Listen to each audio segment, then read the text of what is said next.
मैं एक बात कहा करता हूं कथा में, कितनी बड़ी विडंबना है। हर व्यक्ति एक व्यक्ति के लिए स्वयं को बदलता है और तभी वो जीवन जी पाता है। कई बार ब्याह के बाद पत्नी पति के लिए बदल जाती है, अधिकतर 90% पत्नी बदलती है, अपने पति के लिए अपनी इच्छाओं को मारती है, अपने पति के लिए, उस परिवार के लिए बहुत कुछ सह लेती है।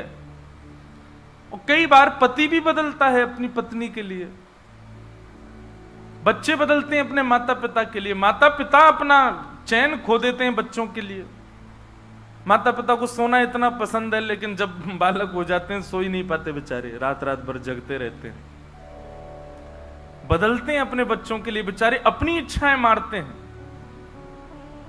बच्चों का पेट भरते हैं, बच्चों के लिए सब कुछ बदल देते हैं।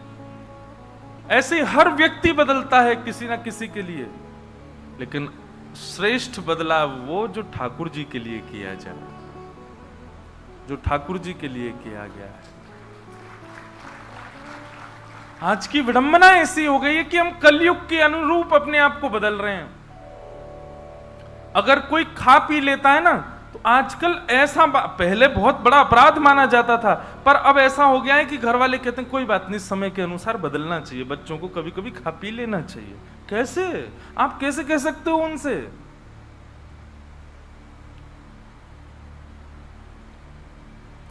वो दिन भी दूर नहीं है, आगामी 100 वर्ष बाद का कलयुग ऐसा भी हो जाएगा, बेटा मर्डर करे, कोई बात नहीं, समय है बेटा, एक आध तो कर देना चाहिए, जीवन में नहीं करोगे कैसे काम चलेगा?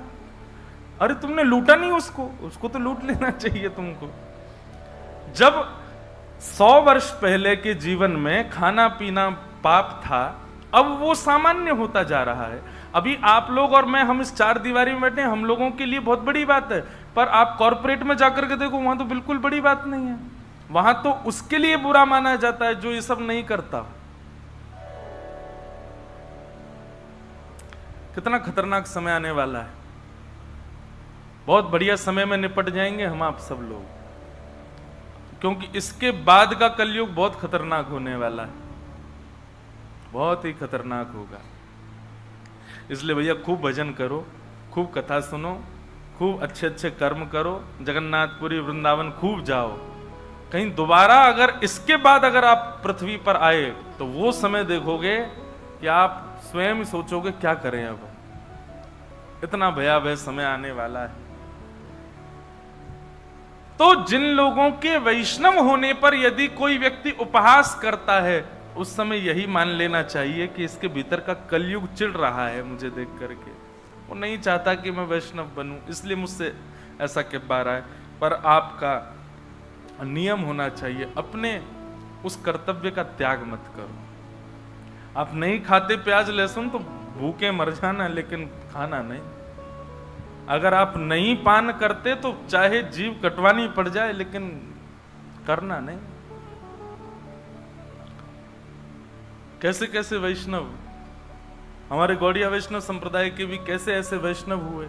मुगलों ने खूब कौड़े बरसाए, लेकिन ठाकुर जी का नाम गाना नहीं छोड़ा। बोले प्राण त्याग देंगे, लेकिन ठाकुर जी को नहीं छोड़ सकते हम। सदन कसाई नाम सुना है? श्री जगन्नाथ महाप्रभु के भक्त श्री सदन कसाई। सदन कसाई जो थे वो मांस बेचते थे, यही उनका काम था। एक बार ऐसे तराजू में तोलते थे मांस को, तो जब मांस का विक्रय कर रहे थे तो उनको पता नहीं चला, वो भार की जगह शालिग्राम जी को रखते थे। लेकिन कीर्तन उनको बड़ा प्रिय था, कीर्तन करते हुए मांस बेचते थे। बताओ, ऐसा उनका स्वरूप। एक बार एक महात्मा वहां से निकल रहे थे, तो महात्मा ने जैसे ही देखा, वो तो देखते ही पहचान गए, मुंह पे कपड़ा रख करके जा रहे थे, तो देखा कि ये तो शालिग्राम जी हैं। तुरंत, अरे तुम क्या कर रहे हो, बहुत बड़ा पाप है ये तो, साक्षात शालिग्राम जी हैं। उसने कहा महाराज मुझसे गलती होगी, मुझे तो पहचान है नहीं। बोले लाओ इनको मुझको दो। शालिग्राम जी ले लिए महाराज, जाकर के शुद्ध नदियों के जल से स्नान कराया, पंचामृत स्नान कराया, इत्र लगाया, चंदन लगा करके चांदी के सिंहासन पर बैठा के माला पधरा दी, ठाकुर जी का कीर्तन, बढ़िया खीर बना के भोग लगाई, और खूब रोए महात्मा। बोले कि नाथ आप भी कहां के कसाई के यहां बैठे थे, अब आप विराजो, प्रेम से रतन सिंहासन पर विराजो।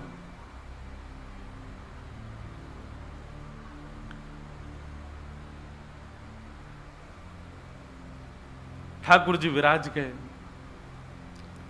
रात्रि को महात्मा के स्वप्न में आए और स्वप्न में आकर के बोले सुनो, सुबह होते ही हमको ले जाओ और हमको वो सदन कसाई के पास छोड़ के आओ। महात्मा बोले वहां प्रभु मांस बेचता है, वो आपको तोलता है, तोलने के लिए भार बना करके रखता है, आप उसके यहां क्या करेंगे? ठाकुर जी कह रहे हम जितना कह रहे हैं उतना करो बस। बोले नाथ ये तो वेद विरुद्ध हो जाएगा, ये तो शास्त्र विरुद्ध हो जाएगा, मैं आपको कैसे वहां छोड़ के आ सकता हूं? आपको वहां क्या सुख मिल रहा है? वो शुद्ध नहीं, पवित्र नहीं, उसका स्थान अच्छा नहीं, मांस विक्रय करने वाला व्यक्ति, महापापी व्यक्ति, वहां क्यों जाना है आपको? ठाकुर जी बोले कहीं पर हमको स्नान करने में सुख मिलता है, कहीं हमको सिंहासन पर बैठने में सुख मिलता है, कहीं भोजन करने में सुख मिलता है, कहीं माला पहनने में सुख मिलता है, सदन कसाई के हमको लुढ़कने में सुख मिलता है। उसके तराजू में जब वो तराजू से तोलता है तो हम इधर उधर लोटपोट होते हैं, हमको उसमें बहुत आनंद आता है, हमको छोड़ के आओ उसके पास ही। और वो मांस विक्रय करता है, चलो जो भी है, लेकिन जब उसके यहाँ तोला जाता है और वो तोलते समय हम लुढ़कते हैं तो वो कीर्तन गाता है, वो मुझे बहुत अच्छा लगता है, मुझे उसके पास छोड़ के आओ। न जाने कौन से गुण पर दयानिधि रीझ जाते। कभी कभी हमको ऐसा लगता है कि कुछ ना कुछ करते रहो बंधुओं, किसी से तो रीझ जाएंगे ठाकुर जी, कभी तो रीझेंगे, कभी तो उनको कोई ना कोई चीज तो भाएगी हमारी। इसलिए आशा मत छोड़ो, लगे रहो, कुछ ना कुछ करते रहो। पर एक बात, चतुराई से नहीं, जान करके नहीं, बिना जाने भोले बनकर, सहज बनकर के करते रहो। ना जाने किस भाव से रीझ जाए। सदन कसाई के पास महात्मा वापस आ गए और आकर के शालिग्राम जी देने, सदन कसाई बोलो नाथ यहां क्यों ले आए इनको दोबारा, यहां तो मांस बिकता हूं मैं, बहुत गंदा स्थान है ये। बोले धरो इनको अपने पास ही। ठाकुर जी रात में स्वप्न में आकर के कह के गए कि उनको तुम्हारे संग ही रहना है। मुझे कथा पढ़ते समय लग रहा था सदन कसाई की क्या स्थिति हुई होगी जब महात्मा ने कहा कि ठाकुर जी ने स्वप्न में आके कहा कि उनको तुम्हारे पास ही रहना है। हाथ पांव कांपने लगे, नेत्रों से अश्रुधार गिरने लगे सदन कसाई के। मन में विचार करते हुए कहता है कि मैं इतना पापी, इतना गंदा इंसान, और ये ठाकुर जी मुझसे मिलने के लिए मेरे पास चले आए। मैं इनके लिए इतना भी नहीं कर सकता कि ये दूषित काम ना करूं। ज्यादा से ज्यादा क्या होगा, भोजन ही तो नहीं मिलेगा मुझे, धन ही तो नहीं कमाऊंगा, लेकिन इससे बड़ा और धन क्या चाहिए कि ठाकुर जी मेरे से मिलने के लिए व्याकुल हो रहे हैं। उसी समय सदन कसाई ने अपनी दुकान बेच दी, सब काम बंद कर दिए और बस अपने ठाकुर जी के लिए जीवन जीने लगा। आप मुझसे मिलने के लिए तड़प रहे थे नाथ, अब मैं तड़पूंगा आपसे मिलने के लिए, मैं आऊंगा आपसे मिलने के लिए। और निकल पड़े सदन कसाई जगन्नाथपुरी की ओर। पूछा लोगों से कहां है पुरी, लोगों ने दिशा बता दी। बोले वहीं विराज रहे हैं जगत के नाथ, वहीं विराज रहे हैं साक्षात नंदन नंदन। एक बात बताएं बंधुओं, सतयुग, त्रेता, द्वापर, कलयुग, 4 युग हैं। सतयुग के पूज्य ठाकुर जी, अर्चनीय ठाकुर जी हैं श्री बद्रीनाथ भगवान। सतयुग के जितने भी लोग हैं उनकी मनोकामना पूर्ति हो, उनकी सिद्धि पूर्ति हो, उनकी अर्चना का केंद्र हो, उनकी साधना का केंद्र वो बद्रीनाथ ही है। इसलिए बद्रीनाथ जब जाते हैं तो वहां हमको सामान्य कलयुगी व्यक्ति वहां रुक नहीं पाता ज्यादा दिन। एक प्रैक्टिकल है, अगर आप बद्रीनाथ में ज्यादा टिक नहीं पा रहे हो तो इसका मतलब है कि आप पूर्ण रूपेण कलयुग ने आपको जकड़ रखा है। वो लोग बुरा ना माने जो लोग बेचारे नहीं रुक पाते वहां पे। भले ही चाहे कुछ हो, ऑक्सीजन कम हो जाएगी, ब्लड प्रेशर हाई हो जाएगा, सांस नहीं आएगी। और महाराज कई लोगों को मैंने देखा है, अपना अनुभव किया है, बद्रीनाथ जाते हैं, कमरा में घुसे नहीं कि उनको पता नहीं क्या ऐसा हुआ पकड़ लेता, वो दर्शन तक नहीं जा पाते, वो बस एक ही रट लगाते हैं, हमको वापस भेजो, हमको वापस भेजो, हम रुक नहीं पाएंगे यहां पे। तो बद्रीनाथ जो है ये सतयुग का स्थान है, सतयुग का धाम है, सतयुग के लोगों का पूजा का अर्चना का केंद्र है। त्रेता का स्थान है श्रीरंगम और रामेश्वरम। श्री राम जी के अर्चनीय ठाकुर जी हैं श्री रंगनाथ भगवान, शेष शैया पर जो ऐसे पौड़े हैं। श्रीरंगम त्रिचिरापल्ली में, कावेरी के तट पर, वहां पर श्रीरंगम, ये त्रेता के ठाकुर जी हैं। और द्वापर का तीर्थ है द्वारिका, द्वारिकाधीश ये द्वापर के ठाकुर जी हैं। द्वापर के लोगों के अर्चना के और पूजा के, साधना के, मनोकामना पूर्ति के केंद्र के स्थान श्री द्वारिकाधीश। और कलयुग के अर्चनीय ठाकुर जी हैं श्री जगन्नाथ महाप्रभु, श्री जगन्नाथ महाप्रभु। इसलिए आपको कहीं कहीं कलयुग दिख जाएगा जगन्नाथपुरी में, चले जाओ बीच साइड पे, ऐसा लगेगा दूसरा गोवा है क्या, कहीं कहीं। क्यों? आपको कलयुग में जैसा स्वभाव का व्यक्ति होता है वैसे हर स्वभाव का व्यक्ति आपको जगन्नाथपुरी में जरूर मिलेगा। खाने पीने वाला भी मिल जाएगा, बाकी के सब व्यसन करने वाला भी आपको जगन्नाथपुरी में जरूर मिलेगा। और श्री जगन्नाथ महाप्रभु उन पर भी कृपा करते हैं, क्योंकि कलयुग के ठाकुर जी। एक बार किसी के मन में संशय उत्पन्न हुआ कि जगन्नाथपुरी जैसे तीर्थ में, धाम में ये सब कैसे? ठाकुर जी बोले तुमको तो अभी दिख रहा है, आगामी समय में तो इससे भी बुरा हाल होने वाला है, मुझे तब भी कृपा करनी पड़ेगी। तो कलयुग के ठाकुर जी हैं महाप्रभु जगन्नाथ जी। सदन कसाई निकल पड़ा जगन्नाथपुरी की यात्रा पर।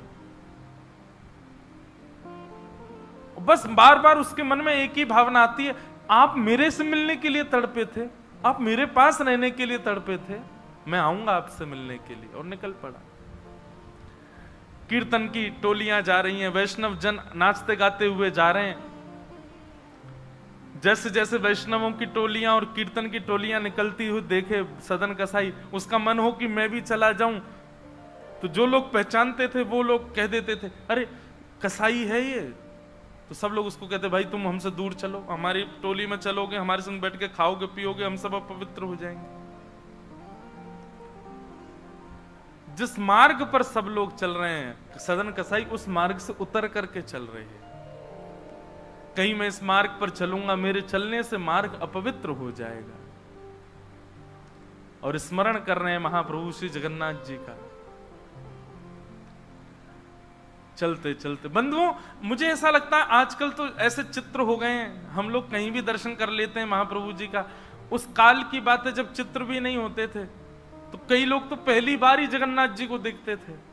कैसा स्थिति होती होगी उन लोगों की, कैसा भाव रहता होगा उन लोगों का। सदन कसाई चलते जा रहे हैं, एक मार्ग से उतर करके चल रहे हैं, निष्ठुर मार्ग पर चल रहे हैं और बस स्मरण कर रहे हैं श्री जगन्नाथ महाप्रभु का।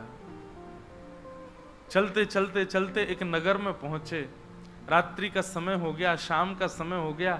तो एक भवन बना था, घर बना था, उसी के बाहर ही सदन कसाई बैठ गए।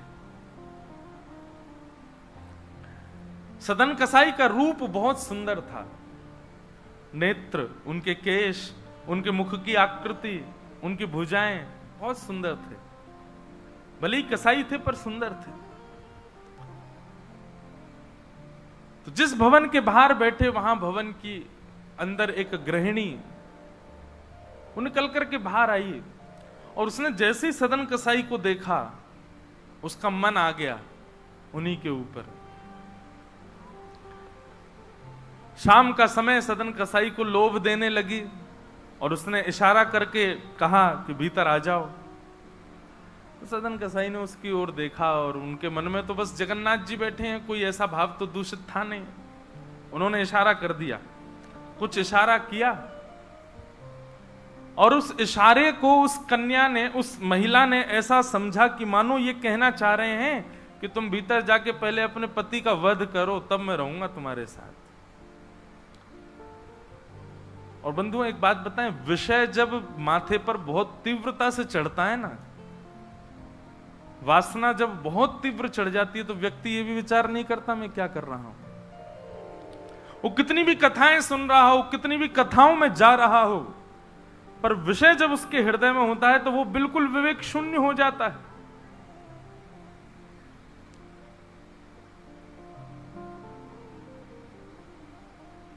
विषयों का मतलब, विषय भोगने से पाप कम लगता है, पर विषय जब सिर पर हावी होता है तो उस समय जो हम विवेक शून्य हो जाते हैं उससे पाप ज्यादा लगता है हमको। विषय हावी हो गया उस माता के भीतर, जाके उसने अपने पति का वध कर दिया, मार दिया, और बाहर आकर के सदन कसाई से कहा अब तो चलो, मैंने अपने पति को मार दिया, चलो मैं और तुम ब्याह कर लेते हैं। सदन कसाई बोला देवी ये तेने कहा किया, मैंने तो नहीं कहा था कि तुम मारो।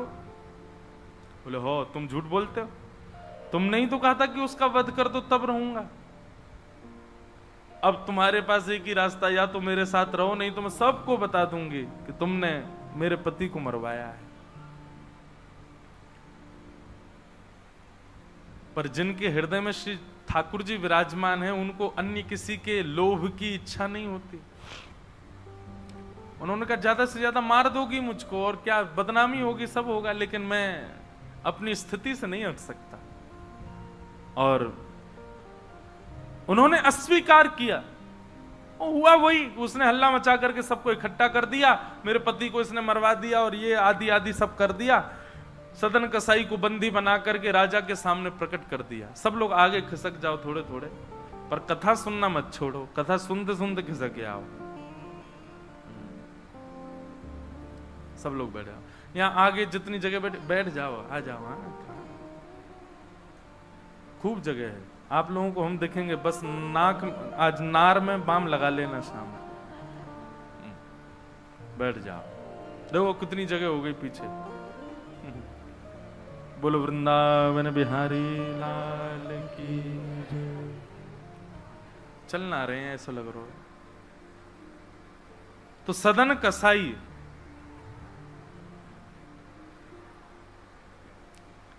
उसने, देखो ये बात करने को किसने कहा आपसे, आपस में बात नहीं करो, इधर देखो सब लोग, कथा सुनो, बस खिसक के बैठ जाओ चुपचाप।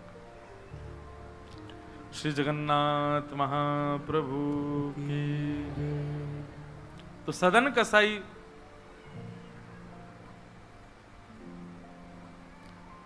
राजा के यहां उसको प्रस्तुत कर दिया, बंदी बना दिया, और बंदी बना करके कहा कि आप स्वीकार करते हैं कि आपने ये अपराध किया है इनके पति को मारने का। सदन कसाई कुछ नहीं बोला। बोले क्योंकि पक्ष तो पूरा उन्हीं की तरफ जाने वाला, मैं कितना भी मना करूं, मैं सफाई क्या दूंगा, मैं कैसे प्रस्तुत करूंगा, मैं विवाद कैसे करूंगा। वैष्णव का स्वरूप होता विवाद में नहीं पड़ता। वो चुपचाप खड़े रहे, बस मुस्कुराते रहे। बोले अब सत्य तो ठाकुर जी जानते हैं, मैं अब आपको कैसे बताऊं कि मैंने नहीं किया। मैं कहूं कि मैंने नहीं किया तो मेरे पास कोई प्रमाण नहीं है ना देने का कि मैंने नहीं किया। और प्रमाण देने के लिए, इकट्ठा करने के लिए, इतने प्रपंच में पढ़ने के लिए मैं नहीं निकला हूं। मैं तो जगन्नाथ जी से मिलने के लिए। आपको जो दंड देना है बस मृत्यु दंड मत देना, बाकी जो दंड देना है दे दो, मुझे जगन्नाथ जी का दर्शन करना है।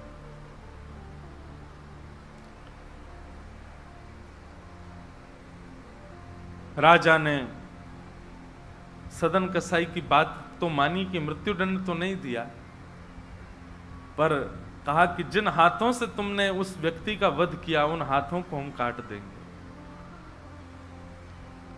सदन कसाई बोले मैंने एक बार एक कथा में सुना है कि श्री जगन्नाथ जी की भी भुजा नहीं है, लो काट दो। जैसे मेरे स्वामी वैसा मैं, और अपनी दोनों भुजाएं आगे कर दी। मेरे स्वामी भी तो ऐसे ही रहते हैं।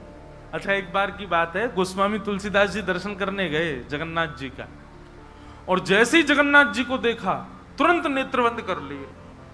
बोले राम राम राम राम जी, मैंने क्या देख लिया। तुरंत बाहर निकल करके आए, भागे मंदिर से दूर। किसी ने रोका, बोले क्या हो गया गोस्वामी जी। बोले ये मेरे ठाकुर जी हैं ही नहीं, कैसे ठाकुर जी, इनकी तो आंख पिघल गई, मुख पिघल गया, हाथ पिघल गए, पैर है नहीं, ये मेरे ठाकुर जी कैसे? मैं तो अभी रात में तो कहीं नहीं जा सकता, पर सुबह होते ही चला जाऊंगा, मैं जीवन में कभी नहीं आऊंगा। इतने ज्यादा भयभीत हो गए। रात्रि में गोस्वामी जी जैसे ही सोए तो महाप्रभु जगन्नाथ जी उनके स्वप्न में आए, धनुष बाण हाथ में लेकर के राघवेंद्र सरकार प्रकट हो गए। बोले भगवान, ये मैंने आपका कैसा दर्शन किया? आपकी भुजा नहीं है, आपके चरण नहीं है, आपके कान नहीं है, आपका मुख पिघला हुआ, नेत्र ऐसे बड़े बड़े, ये ऐसा रूप क्यों है आपका? बोले तुम्हारी वजह से है। गोस्वामी जी बोले मेरी वजह से? बोले हाँ, तुमने मानस जी में लिखा है, बिन पग चलहि सुनहि बिन काना। वो बिना पैर के चलता है परमात्मा, बिना कानों के सुनता है।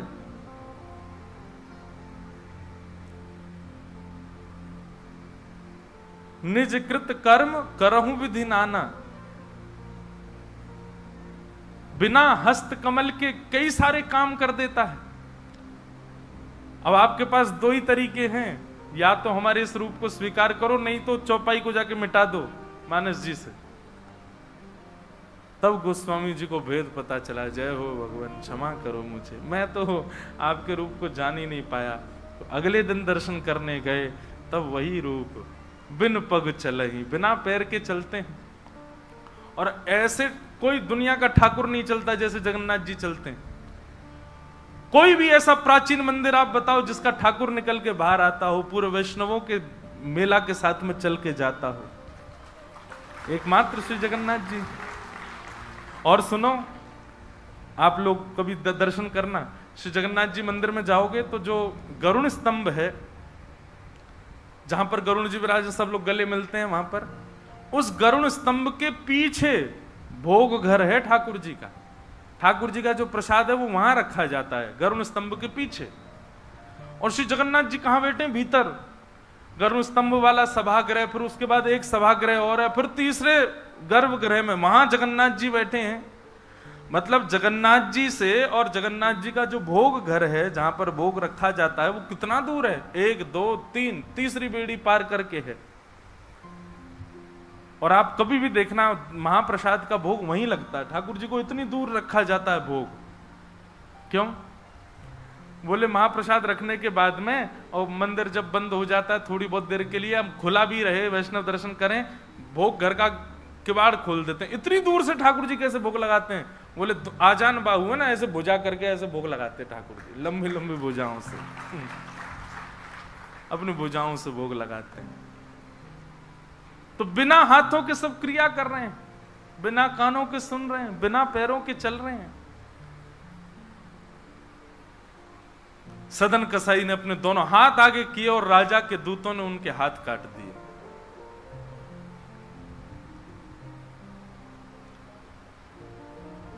पीड़ा में नहीं है, प्रसन्नता में है। आंसू तो निकल रहे हैं नेत्रों से, पर प्रसन्नता के आंसू हैं कि नाथ आपने किसी रूप में तो मुझे स्वीकार किया। चलते जा रहे हैं, रक्त बह रहा है दोनों तरफ से। बस रास्ते में एक ही प्रार्थना कर रहे हैं, नाथ है तो ये शरीर ही, और यही माध्यम है मुझे आपके दर्शन का। इसमें जो ये पीड़ा हुई है, जो रक्त संचार हो रहा, रक्त जो निकल रहा है, बस इससे केवल ठाकुर जी इतना रक्त बचने देना भीतर कि मैं जगन्नाथपुरी पहुंच जाऊं, आपका दर्शन कर लूं, उससे पहले मेरे प्राण ना निकल जाए। और चलते जा रहे हैं। ऐसी लगन हमको कभी नहीं लग सकती बंधुओं, इस जन्म में तो नहीं लग सकती। हम लोग केवल बड़ी बड़ी बातें कर सकते हैं, बड़ी बड़ी बातें सुन सकते हैं, ऐसे प्रेमी हम जगन्नाथ जी के कभी नहीं बन सकते।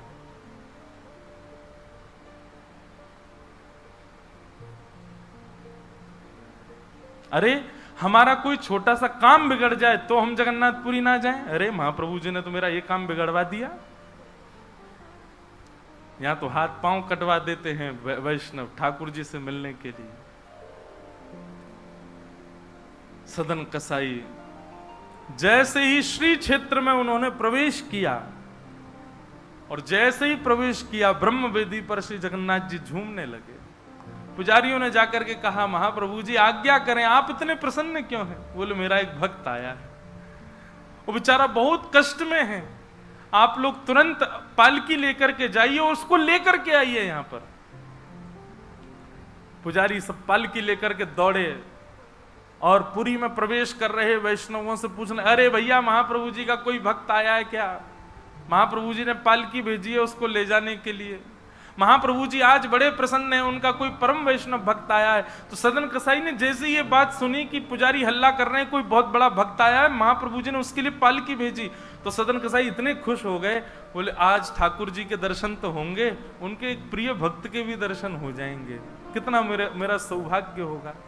और रही बात, मैं तो बहुत बड़ा पापी हूं, मैं तो रास्ता भर यही सोचता आ रहा था कि मैंने इतना पाप किया, इतना मांस बेचा है जानवरों का, महाप्रभु जी पता नहीं मुझसे नाराज होंगे, पर आज लगता है कोई परम वैष्णव भक्त आया तो महाप्रभु जी का मूड बढ़िया होगा, आज प्रसन्न होंगे।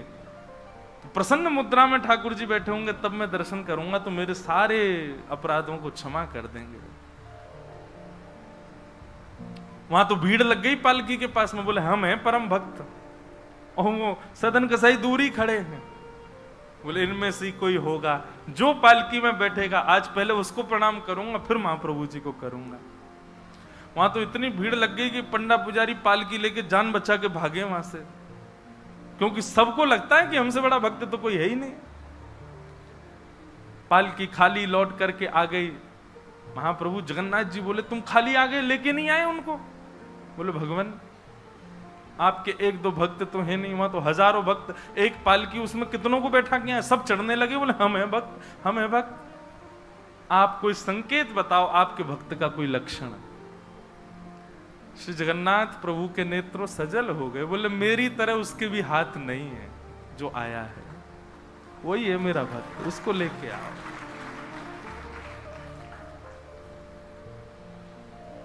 पुजारी पालकी लेकर के दोबारा गए, देखा तो जब श्री क्षेत्र आया ना, तो श्री क्षेत्र आते ही अब सदन कसाई चल करके नहीं जा रहे हैं, दंडवत करते हैं, लेट जाते हैं और फिर लेट करके उठते हैं, फिर आगे बढ़ के फिर लेटते हैं, फिर उठते हैं, दंडवती परिक्रमा की तरह भीतर जा रहे हैं। उसमें भी भुजा नहीं है उनके पास में, लेटते हैं तो उठते कैसे हैं ये देखने पर ही लोगों का हृदय द्रवित हो जाता है, और किसी से सहायता नहीं लेते। वो तो दूर चल रहे हैं ना, उस मार्ग पर ही नहीं चल रहे जहां सब चल रहे हैं। बोले कि मैं चलूंगा तो अपवित्र हो जाएगा मार्ग। एक सर्प के भांति जैसे रिगड़ के सर्प चलता है, ऐसे सदन कसाई आगे बढ़ रहे हैं, और प्रसन्न मुद्रा में मैं महाप्रभु जी से आज मिलूंगा। पुजारियों ने जाकर के जब उनकी स्थिति को देखा, कोई अपने नेत्रों के आंसुओं को रोक नहीं पाया। बार बार महाप्रभु जगन्नाथ जी को प्रणाम करें, कितने दयालु हैं नाथ, कितने कृपालु हैं आप। सदन कसाई को जाकर के पुजारियों ने उठाया, बोले चलो महाप्रभु जी ने तुम्हारे लिए पालकी भेजी। सदन कसाई बोले आपको कोई गलत सूचना मिल गई, मैं नहीं हूं वो भक्त जो इसमें। बोले नहीं तुम ही हो, ठाकुर जी ने आज्ञा करके भेजा है। सदन कसाई बोले अगर मैं पालकी में बैठा तो मेरे अभी प्राण निकल जाएंगे, आप सबसे प्रार्थना है मेरी, मैं महाप्रभु जी की आज्ञा स्वीकार करता हूं, मैं आपके संग चल दूंगा, लेकिन पालकी में नहीं बैठ सकता। चलने लगे, बस इसी बात से प्रसन्न है कि महाप्रभु जी ने मुझे स्वीकार तो किया। और जैसे ही सिंह द्वार पर पहुंचे और दंडवत करते ही जैसे ही श्री पतित पावन भगवान, सिंह द्वार पर ही श्री पतित पावन भगवान है, बाहर ही उनका दर्शन हो जाता है। उनको देखा, देखते ही बोले ये पतित पावन भगवान है, श्री जगन्नाथ जी के ही समरूप हैं, पहले इनका दर्शन करते हैं फिर जगन्नाथ जी का दर्शन होता है। जैसे ही दंडवत किया, अभी तक तो उनको ग्लानि नहीं थी कि मेरे हाथ नहीं है, पर अब दंडवत करते समय उनको तनिक एक ग्लानि सी हुई, काश मेरे हाथ होते तो मैं भी ऐसे दंडवत करता, दोनों भुजाएं आगे कर लेता।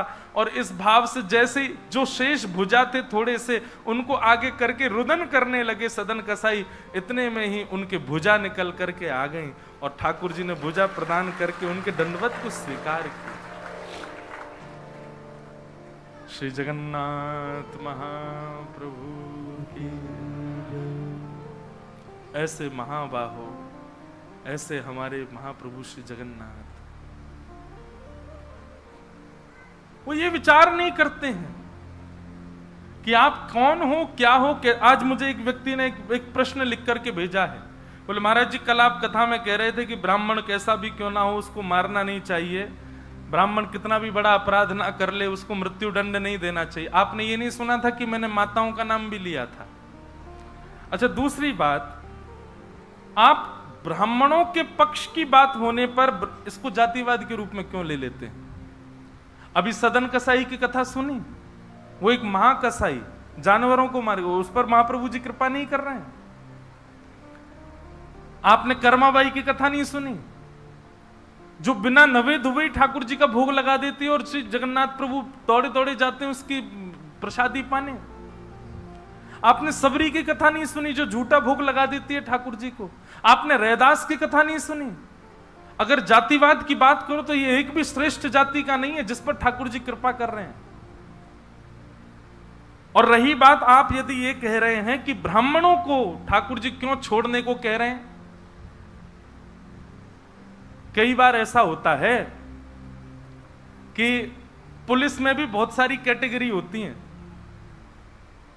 चोरी चकारी करने वाले के लिए कह दिया जाता है सिपाहियों को भेज दो, पकड़ लाएगा। और कोई बहुत बड़ा डकैत होता है ना, उसके लिए आईएएस ऑफिसर कहता है मैं ही जाऊंगा उसको पकड़ने। तो कोई भी वर्णाश्रमी व्यक्ति अपराध करे उसको दंड पृथ्वी पर ही मिल जाता है, पर ब्राह्मण जब अपराध करता है ठाकुर जी कहते हैं इसको तो मैं देखूंगा, ऊपर आने दो इसको दंड तो मैं दूंगा। ब्राह्मण जब अपने चरित्र से विहीन कृत्य करता है, ठाकुर जी कहते हैं तुम मानव इसका स्पर्श मत करो, इसको तो मैं देखूंगा, इसकी तो शिक्षा मैं लूंगा। और अकेले ठाकुर जी नहीं, 33 कोटि देवता खड़े हो जाते हैं सामने जब ब्राह्मण अपराध करके जाता है। पृथ्वी पर उसको दंड देने का अधिकार नहीं है। भगवान कहते हैं कि इसको तो मेरे हवाले छोड़ो, उसको तो हम देखेंगे क्या करना है इसका। और ठाकुर जी ऐसा दंड देते हैं, ठाकुर जी से बड़ा दंड कौन देगा। श्रीमद् भागवत में भगवान का दंडपाणी रूप का वर्णन किया गया। इतना खतरनाक रूप है कि उसको कभी सुन मत लेना, नहीं तो ये जितने कोमल, जितने दयालु, जितने कृपालु, जितने नटखट दिखते हैं उतने ही वहां पर क्रूर तो नहीं कहूंगा लेकिन खतरनाक है महाराज। वो दंडपाणी बनकर के ब्राह्मण को दंड देते हैं, फिर भगवान बिल्कुल रहम नहीं करते उसके ऊपर। तो ये आप इस चीज को बार बार ऐसा मत ले लिया कीजिए कि जातिवाद का रूप है, नहीं। हरि को भजे सो हरि को होई, जात पात पूछे नहीं हो। ठाकुर जी का जो होता है वो ठाकुर जी का है, वो उसमें जाति भेद नहीं होता। और ब्राह्मणों के लिए कहीं पर यदि श्रेष्ठता बताई भी है, भगवान क्या कहते हैं, ब्राह्मण मेरा मुख है, ब्राह्मणोश्य मुखमासीत बाहु राजन्य कृत। मेरी भुजा कौन है, बोले ये क्षत्रिय है। मेरा उदर कौन है, ये वैश्य है। और मेरे चरण शूद्र हैं। आप लोग सुबह स्नान करते हो, अपने सब अंग को समान साफ करते हो, समान साबुन लगाते हो। माता जी ने एक शांति, सब लोग समान भाव से स्नान करते हो। अपने अंग में आप ऐसा भेद मानते हो क्या? नहीं नहीं नहीं, मैं तो हाथों को ही साबुन लगाऊंगा, पैर तो गंदे हैं इनको नहीं लगाऊंगा मैं। ऐसा थोड़ी करते हैं, सब समान है आपके लिए। ठाकुर जी के लिए भी सब समान है। बल्कि उल्टा है, ब्राह्मण 10,000 माला करेगा तो 10,000 माला करने पर जो उसको पुण्य मिलेगा वो क्षत्रिय को 1000 माला करने पर मिल जाएगा। और क्षत्रिय को 1000 माला करने पर जो मिलेगा वो वैश्य को 100 माला करने पर मिल जाएगा। और वैश्य को जो 100 माला करने पर मिलता है वो शूद्र को केवल एक बार नाम बोलने मात्र से मिल जाता है। यहां पर भी ज्यादा आपको ही लाभ मिल रहा है, फिर क्यों आप बार बार इस चीज को लेते हैं?